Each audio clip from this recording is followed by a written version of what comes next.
Everyday Resonance does not provide psychotherapy or medical services and is not a substitute for these services. If you have or may have a psychological or medical condition, please see a licensed professional.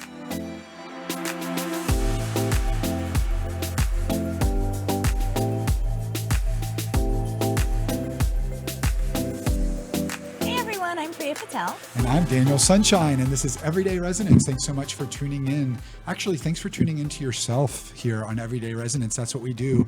We look at how are we resonating internally with our emotions, thoughts, what we feel in this world. And then we look to really creating the experience that we want to bring into the world in alignment with our highest self. And that then attracts to us from the outside things that are in alignment with that resonance. So everyday resonance. It's exciting. We dive into conversations sometimes with each other. Daniel and I chat with each other on these topics. Sometimes we do. Sometimes we have incredible guests like today, diving into conversations, things about spirituality, love, family, work, sex, as well as anything else related to the human experience.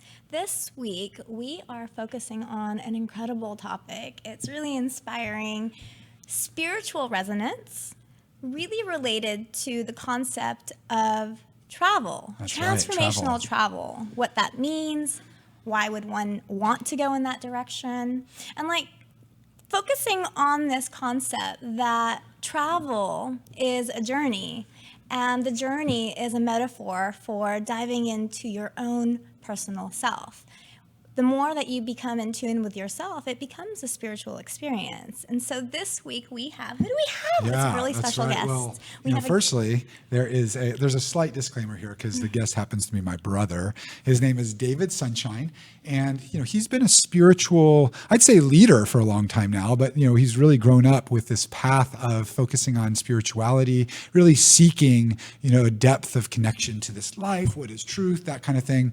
And it's taken him all over the world. He's studied with, I don't know if you know who BKS Iyengar is. He's, one of the forefathers of just one of the main arms of yoga. He's studied with other great yogis. And he's also been really fortunate to spend a lot of time studying in Dharamsala at the Dalai Lama's main ashram, and he takes people on these tours, and in that process people really are transformed. He's also taken people to many different places throughout the world, but we're really excited to have David on air now, and let's go ahead and welcome him. David, welcome to Everyday Resonance. Thanks for joining us. Thank you for having me. It's an honor to be here. I'm really grateful. Thank you. So lovely. This topic of transformational travel, can you define it? Yeah, I think all travel has an element of potential for transformation, whether Sure. you're going to the beach to just reduce stress and to get out of your everyday living, to really take a moment to find relaxation. That's one form of transformation. But then on the other end of the spectrum is perhaps something where there's an opportunity to really question who we are at a deeper level by engaging with other cultures, other spiritual paths, other places that really spark in us a desire to question who we are and reach beyond our normal self. Yeah, so I love how you said that. It's to look beyond what you may already believe is your thoughts, your processes, your emotions, and that by going outside, your perspective may shift. Definitely. I mean, I think there's opportunities to go inside through meditation, many different opportunities. We're taught, through yoga to really transform ourselves by being on our mat and looking within. But then also, there's an incredible world that we live in, this huge world that's full of cultures and things that, are different than our own. And when we're faced with the unknown is really a very powerful place for change to occur. And so I think going into the unknown is something I've loved to do since I was young. Exploring what lies beyond is something that I've always loved since even being a child. Wow. So as it relates to resonance, this idea of going into the unknown as a mechanism for going deeper into ourselves. So how does that, let's see, from a perspective of resonance, when I'm in the unknown, it allows me to have a new reflection of the depth of my own experience, my own spiritual experience. I can see areas that maybe I wouldn't have been able to see before. So what are some let's say, juicy experiences from your travels where people have found themselves in situations that was really outside of their norm, and they had certain breakthroughs? So, I've taken people all over the world, and primarily the goal is to take people to what are considered sacred sites, or ancient places where there's a certain intention that has been maintained around usually spiritual concepts, prayer or meditation. And those places can be very juicy. They're very potent places. They're very powerful places. And just going into those places, and sometimes you can feel an energy, which is a resonance in a way, which has a shift upon us. But then just any kind of travel, when we're stepping out of the familiar into the unfamiliar, is going to push our edge in a certain way. So just going to India, which is a different culture, than the culture that I've been raised in. So for me, for example, I've loved to go places that are very different, because I know the more different they are, the more challenges will come up that I don't understand. And therefore, in that lack of understanding, there's a place for me to have to recalibrate myself. And that's what I'm doing. I'm taking people and to India, to Peru, wherever I can take people, so that they can really question who they are in face of a different culture, a different spirituality, and through this engagement, they find personal transformation. So what would you say the biggest difference is between, let's say, leisurely travel, where it's entertainment for the sake of entertainment or rest and restoration, versus, let's say, a transformational trip? Sure. There's this notion that pushing your edge or going into the places that scare you most is really a place of potential change in oneself. What scares you when it comes to travel? What is it that if you think of India, India has so much just everything. All is the culture is very different than the Western culture, where we're fragmented in a way where things are separate one from the other, where there's people that are, what am I trying to get at here? That in India, there's everything's combined. You see everything all at once. Everything's immediate. Yeah. You see I was just telling him the that in ugly the and the car. beautiful. You see the young and the old. And I think that sort of thing is very different than just hanging out on a beach. Where hanging out on the beach, just relaxing, is a great way to de-stress, and definitely that'll shift us. But to really go and challenge ourselves in places where we're not able to make sense necessarily immediately like we Sure. normally are. It's very interesting that you brought that up in those words. I was talking to Daniel actually right before the show, and one of the things I had said about India was that at any moment in time, you can see extreme poverty right next to extreme beauty, next to extreme community, Right. next to some isolation. It's like everything is right there in front of your eyes to see. And it's a different type of experience with oneness Yeah. of sorts Right. than the experience of oneness that you would get with an ocean or a mountain, which is bigger than you and beautiful and can be an extremely transformative spiritual experience in itself. But being in like this foreign country, international country, whether it's India itself, or I've had that same experience with Japan or Costa Rica even, just this experiencing of oneness, which is in essence, to me, the essence of spirituality.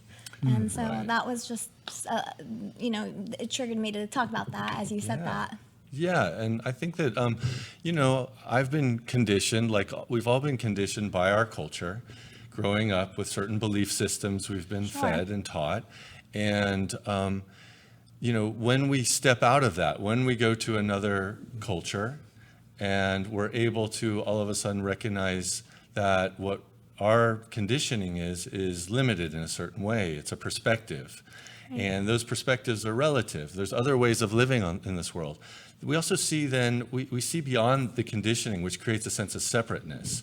And we see our relatedness. We see that we are all connected. And that's another kind of oneness as well, aside from the spiritual oneness of just seeing we're all one, but also as a human family. We Right. go beyond the politics. We go beyond the culture.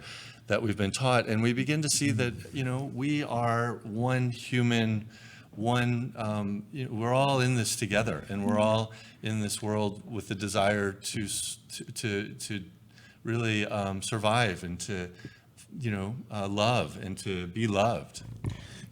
So I hear you describing a good context for transformation, where everything is brought together, where life is unfolding in front of you in such a, let's say, present experience. Things that usually are separated, maybe, wealth and poverty and health and sickness, yet they're all coming in one experience. And I know that often on travel, people are wanting to really control the experience and plan ahead and make sure everything lines up in alignment exactly. So how does that fit in? In India, is that a part of the experience? Is everything just, on these trips that you go on, is everything just planned out perfectly, or is it more of a flow? Or how does this idea of controlling or managing our experience fit into that experience? Yeah, that's a great question. And so I try to create a container that's, first of all, safe for everyone to travel within. And what I mean by safe, I don't mean just safe like not being hurt, but safe in the sense of willingness to really drop in and sink in and let down one's guard to the experience. And so I am in many ways holding a structure. So I have planned the structures, and I know where I'm hopefully going to get to take people to engage with certain High Lamas, to take teachings from the Dalai Lama. So I've created a structure which will have a flow to it. But I also invite a lot of the unknown and a lot of flow into the actual experience of the travel. Because in India, one thing to note is that anything could change at any moment. Yeah. You have to be willing to embrace the unknown and the unexpected. Otherwise, you will, if you're not willing to do that, it can be quite a challenge. And so things will change, and there is some element of flow which comes in and is transformative as we drop into just being with what is and making choices that are responsively intelligent as we go. But also there is a structure to it. And I'm the one who's holding that structure as the guide, as the tour leader. And I'm also translating. I'm also the one who translates the experience. So I have a background in Tibetan Buddhism and studied Tibetan Buddhist philosophy and Tibetan Buddhist culture when I was in college. So I can also take the kinds of things that we're experiencing and translate them in a way that people will understand them and be able to apply them for personal inquiry, for personal self-reflection, and for personal change and growth, which usually results as we go through all these different experiences. On these trips, is there a formal structure for experiencing this personal transformation, or is it more everyone just communicating with each other, talking about what happened that day? Yeah. How do people translate their experience on these trips? Yeah, each day I try to actually create a theme. So while we're in India and while we're traveling and spending time with the Dalai Lama and other High Lamas and doing all these amazing things in ancient Tibetan temples, I begin to raise questions for the travelers that are participating. I begin to ask things about what is compassion? What do you believe compassion is? And what is selflessness, and what is impermanence, and what is attachment, and all these concepts that are Eastern philosophical concepts that are approached through Tibetan Buddhism in very specific ways. But those are the main themes on the trip that I take to India. In the beginning, we're spending a lot of time in more Hindu settings. We go see the Taj Mahal, which is really important if you're in India, I feel, because it's in and of itself one of the great wonders of the world, and it's just a remarkable experience to be in the presence of the Taj Mahal. And beyond that, then it's going into Dharamsala, as you mentioned, Daniel, where the Dalai Lama's temple is, where we're engaging with concepts that are very important and meaningful in Tibetan Buddhism, basically. Yeah. How did you, go ahead, Priya. Oh, I was going to say, so the trip itself is it's not just about sacred sites. There is a lot of sacred teaching that's being introduced to each participant, basically. Most definitely. It's a very engaging, robust journey. I often think of ancient pilgrimage, the idea that humans for centuries have been going places and on the earth, that they are going with a certain intention for personal growth or transformation. And in ways, I'm trying to provide that kind of experience through dialogue, through engaging inquiry. I even will take participants and get them to do dyads or triads sometimes, Sure. and share their journeys and pose certain questions to begin to process with. Yeah. What were you getting at? Well, sure. Well, that's inspired me just to ask you to go further along this path of envisioning what it looks like to really transform in the face of travel. So what does it look like? What does a specific day look like? I wake up in Dharamsala, I'm on your trip, and what am I going to do? So we'd probably wake up and we might go on a little journey. We might get in some little SUVs and drive out to a Tibetan temple and watch the young monks do their morning prayers. They probably will serve some tea. We'll be in a gorgeous setting with a very high vibration atmosphere of an ancient Tibetan temple where they're probably chanting and playing drums, and it's just a very powerful energy. And then after that, we would hope to get to speak to the abbot of the monastery or a high lama who's probably a reincarnated lama that is what's called a Rinpoche, a precious being who's been spending his whole life meditating and has been reincarnated a few times over, like the Dalai Lama, who's the 14th reincarnation, and get to sit with him and ask him questions about life, ask him about perhaps even reincarnation. What does it mean to be reincarnated? And to really do some soul searching amidst this backdrop with these high lamas. And then we'd go back and we'd have an awesome lunch. I really think it's very important to have fun on these trips and to enjoy the cuisine of the Tibetan cuisine or the Indian cuisine. We might have some great Indian butter chicken and some other yummy food. And then we would probably go get teachings from the Dalai Lama for the second half of the day. We'd go to his monastery. We'd be surrounded by other monks and nuns as well, and some Tibetan lay people. And we'd be sitting in his monastery. He'd probably be 200 to 300 feet away, and he is leading us through a guided visualization around perhaps a bodhisattva, or he's teaching about bodhicitta, which is the energy of compassion, and teaching us how we can be greater human beings on this planet. That sounds so incredibly powerful, transformative. So that in itself, to me, feels like transformational. I am also about to take path on a 2-month journey. I'll be joining actually David on his next trip to Dharamshala. That's exciting. But prior to that, I made the choice to make a little bit of a sacrifice for myself here. You know, the first time where I'm a little bit stable, I'm kind of surrendering all of that and making a choice to go on this personal inner journey. This isn't like a eat, pray, love type trip. Or even an entertainment trip. It's this like transformational trip I'm taking to go into myself deeper, specifically on that word that you use, compassion. Like I really feel called to be of service, and I'm trying to feel into myself as to what does being of service mean to me beyond compassion, because I have that. Like where and what am I to do with this? So I can't wait to come back and report back, considering that I'm going to be on this trip with you towards the very end, focusing on compassion, to see if I have any resonance related to my inner journey going to India. I can't wait to come back awesome. and chat about it. Yeah. I think that's awesome, and I just also want to, say congratulations to you and Thank how much you. I really respect that and think that it's really amazing bravery to give things A up lot and of people surrender. have said to me, you're so lucky to get to go travel. You're so lucky to get to go do that. But what they don't realize is like, this is actually a sacrifice. Yeah. Like I'm actually making a sacrifice to Right. go. And I'm very grateful, like internally grateful to be able to go.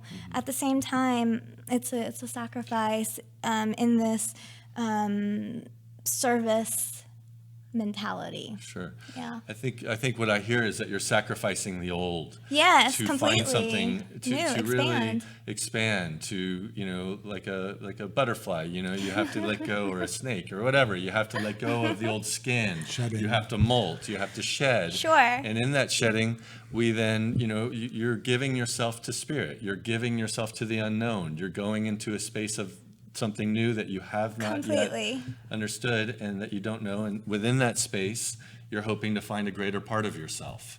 which- Well said. Yeah. I want to hear more specific stories.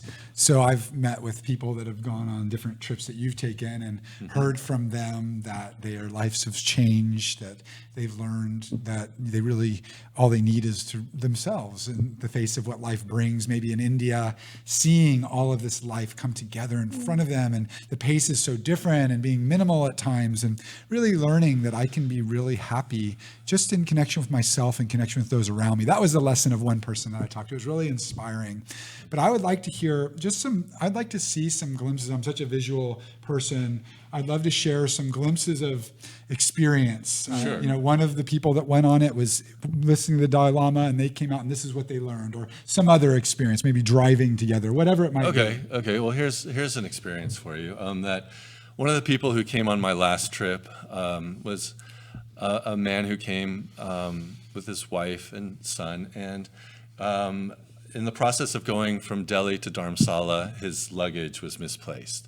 And to watch him react, he reacted very strongly. He was very upset. He didn't understand why. It was just a simple flight, and he just really, I saw his blood pressure rise. He was angry. Anybody else ever experienced Oh, that? Right. Makes sense, right? It makes sense, but to watch his reaction. And then, we spent lots of time, from there we spent, 6 or 7 days in the presence of Tibetan Buddhist concepts, Tibetan Buddhist monks around letting go, around detachment, impermanence, shedding this notion of control, of that our ego is in control of everything, and learning how to be much more relaxed, centered, present with everything in a fluid sort of non-reactionary way. And so, I watched as he got very excited by these concepts and tried to take them on and really seriously took them to heart. And then I had lunch with him just the other day, and he told me a story about being here in Dallas on the roads, and there was a moment where something occurred to him while he was driving, and his old self, he said, would have gotten so pissed off and so angry. But he responded by letting the person into his lane, not reacting, not getting angry, and he said, "David, this trip has changed my life. This trip, I am no longer as angry. I'm much happier to let people, to give as opposed to, try to control." And he just made it very clear that this has really had a major impact upon him. And everyone who goes, I would say, has shared that with me, that this is a life-changing trip. And what it also really brings for people is deeper, I think, meaning in their life. That it's not just about that's a huge thing, being more kind to others and being less reactionary, but also to have a way to engage in life beyond the materialistic day-to-day of making money. And I think a lot of people are coming on this trip because they want to deepen their spirituality. And I've seen it over and over again, like you were saying, Daniel, about this woman who now sees, that she is able to relate to others, that in this way where there's compassion and kindness and giving as opposed to taking. So I have one really, really important question. This is probably going to be the most important question of the show. What happened to the guy's luggage?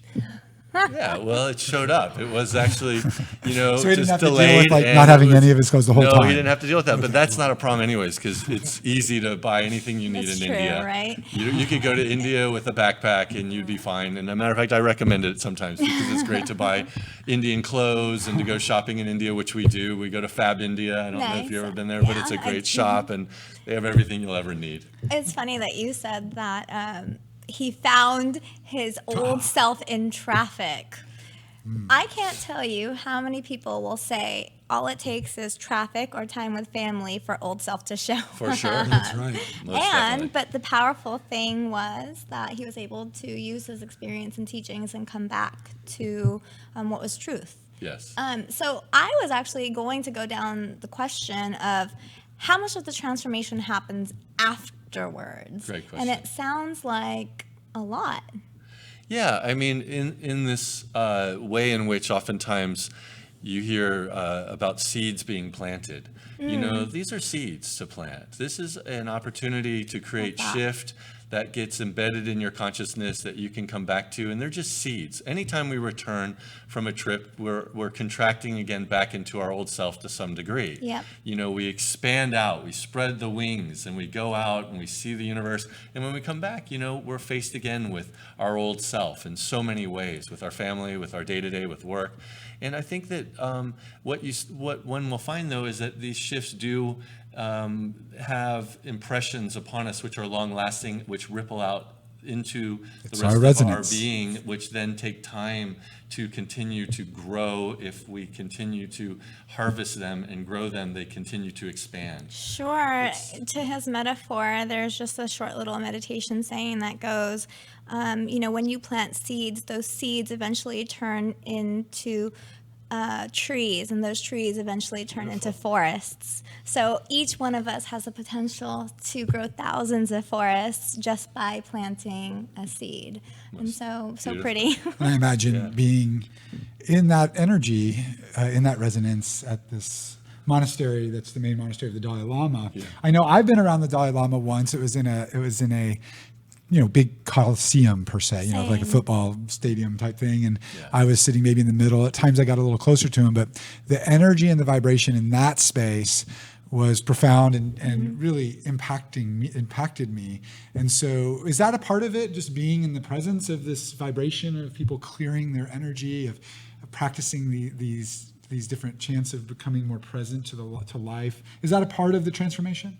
Yeah, I would definitely say so. It's a huge part. Just being, once again, in resonance with within spaces that have a higher vibration, that are sacred sites, or around humans that have devoted themselves to higher levels of existence, such as compassion yeah. and Humanity. to humanity. Just being around the Dalai Lama, everything changes. I mean, you can feel it. I can feel it. Everyone I've ever brought tends to remark upon how it's felt just on a visceral level, that being around him, you can feel old karma released. You can feel just this opening, expansive lightness of being.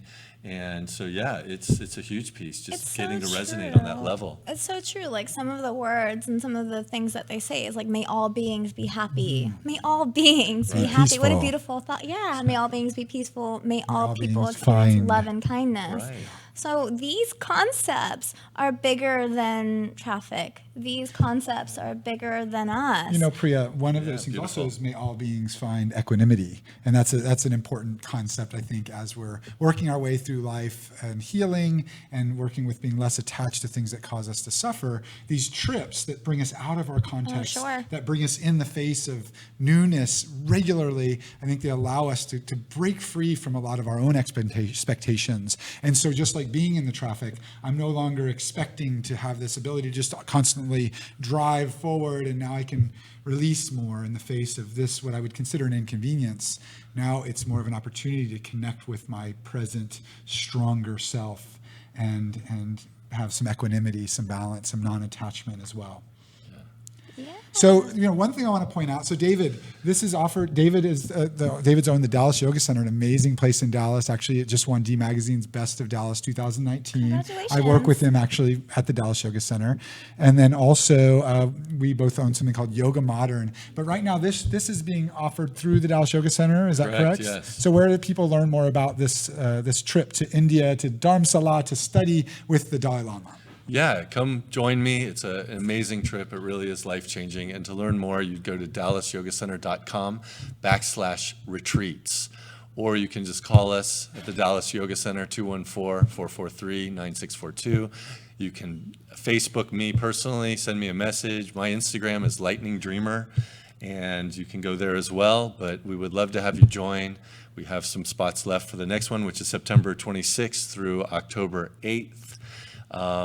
Yeah. That's right. So if you're excited by transformational travel, this is an awesome way to experience it with David Sunshine. Thanks, David, so much Thank for you so much for joining us today. An honor. Thank you for having me. And of course, with Everyday Resonance, you can find us at Facebook at the Everyday Resonance page. You can tune in live there. You can tune in live on air media. YouTube, we're now streaming live. We're real excited to now be distributed on iHeartRadio or on iTunes as well. We're really expanding. We're grateful for all the people that are starting to be transformed, come into greater resonance with themselves, as well as attracting that greater resonance with the world around them.